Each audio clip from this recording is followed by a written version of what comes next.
সমিতি নির্বাচনকে কেন্দ্র করে যে নোংরা খেলা শুরু হয়েছে তা আজ আপনাদের সামনে উন্মোচন করা আমি আমার নৈতিক দায়িত্ব বলে মনে করি। আপনারা সবাই জানেন আমাদের প্রতিদ্বন্দ্বী প্যানেলের সভাপতি পদপ্রার্থী জনাব আশরাফ উদ্দিন আহমেদ উজ্জ্বল এবং ওনার সহযোগীরা বিভিন্ন সামাজিক মাধ্যমে এবং মুখে দাবি করছেন যে তারা কোনো মামলা মোকদ্দমা বা আইনি জটিলতা তৈরি করেননি, কিন্তু মুখে তারা যতই মিথ্যাচার করুক না কেন সত্য কখনো ধামাচাপা দেওয়া যায় না, দলিল কখনো মিথ্যে কথা বলে না। আইনি নোটিশের সত্যতা আজ আমি অত্যন্ত সুনির্দিষ্ট প্রমাণ সহ আপনাদের সামনে হাজির হয়েছি। আমার হাতে এই মুহূর্তে যে আইনি নোটিশটি রয়েছে তা স্পষ্ট প্রমাণ করে যে জনাব আশরাফ উদ্দিন আহমেদ উজ্জ্বল সাহেব নিজেই এফবিসিসিআই ট্রাইব্যুনালে একটি মামলা দায়ের করেছেন। কপি সংযুক্ত, এখানে কপি আছে, দেওয়া আছে, আমাদের সার্চ করা হবে, কপি সার্চ করা হবে। এফবিসিসিআই আরবিট্রেশন ট্রাইব্যুনালের নোটিশে এখানে স্পষ্ট অক্ষরে মামলার নম্বর উল্লেখ রয়েছে, এফবিসিসিআই আরবিট্রেশন ট্রাইব্যুনাল 2026/36।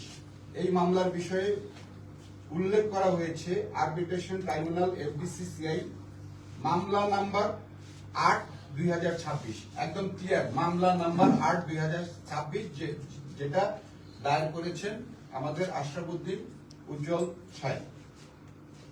এই মামলার বিষয়ে উল্লেখ করা হয়েছে যেখানে বিবাদী এবং আসামি করা হয়েছে আমাকে, অর্থাৎ খুরশিদ আলম খসরু এবং শামসুল আলমকে।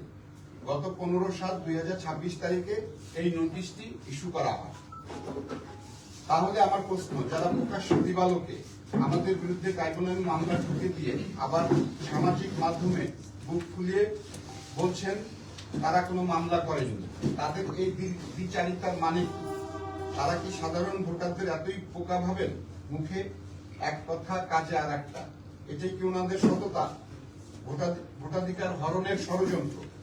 প্রিয় ভোটার ভাই ও বোনেরা, মামলার মূল উদ্দেশ্যটা আসলে কি? মূল উদ্দেশ্য অত্যন্ত পরিষ্কার। উজ্জ্বল সাহেব এবং রিপু সাহেব সহ ওনাদের সহযোগীরা ভালো করেই জানেন যে সাধারণ ভোটারদের ভালোবাসা আমাদের সাথে আছে। তারা যদি ভোটের মাঠে সরাসরি লড়াই করেন তবে ভোটারদের রায় ওনাদের পরাজয় নিশ্চিত। আর এই পরাজয়ের ভয়ে উনি ভীত হয়ে ওনারা আজ বিনা ভোটে নির্বাচিত হওয়ার এক নীল নকশা তৈরি করেছেন। ওনারা চান না প্রযোজক সমিতির সম্মানিত সদস্যরা তাদের গণতান্ত্রিক অধিকার প্রয়োগ করুন। ওনারা আপনাদের পবিত্র ভোটাধিকার কেড়ে নিয়ে পর্দার আড়াল থেকে বিনা ভোটে ক্ষমতার চেয়ারে বসতে চান। আর সেই কারণে আমাদের নির্বাচন প্রক্রিয়া বাধাগ্রস্ত করতে এবং আমাদের নির্বাচন থেকে দূরে সরিয়ে দিতে এই মামলার আশ্রয় নিয়েছে। সম্মানিত ভোটার ও সাংবাদিক ভাইদের প্রতি আহ্বান, আমি আমার সমিতির প্রতিটি সচেতন ভোটারের কাছে বিনীত অনুরোধ জানাবো, আপনারা এই মিথ্যাচার এবং ষড়যন্ত্রের বিরুদ্ধে রুখে দাঁড়ান। আপনাদের ভোটাধিকার যারা কেড়ে নিতে চায় তারা মামলার নোংরা রাজনীতি করে সমিতিকে কলঙ্কিত করতে চায়, তাদেরকে ব্যালটের মাধ্যমে উপযুক্ত জবাব দিতে হবে। আমরা আইনের প্রতি শ্রদ্ধাশীল এবং এই ষড়যন্ত্রমূলক আইনি প্রক্রিয়ার জবাব আমরা আইনিভাবেই দেব। কিন্তু আপনাদের কাছে আমার একটাই চাওয়া, আপনারা সত্য ও মিথ্যার তফাৎটা বুঝুন। যারা মুখে সাধু সেজে ভেতরে আপনাদের গণতান্ত্রিক অধিকার হরণ করতে চায় তাদের মুখোশ উন্মোচন করার সময় এসেছে। আমি সাংবাদিক ভাইদের অনুরোধ করব, আপনারা এই সত্যটি আপনাদের লেখনীর মাধ্যমে আমাদের প্রযোজকদের এবং সারা দেশের মানুষের কাছে এবং আমাদের চলচ্চিত্র অঙ্গনের সবার কাছে পৌঁছে দিন।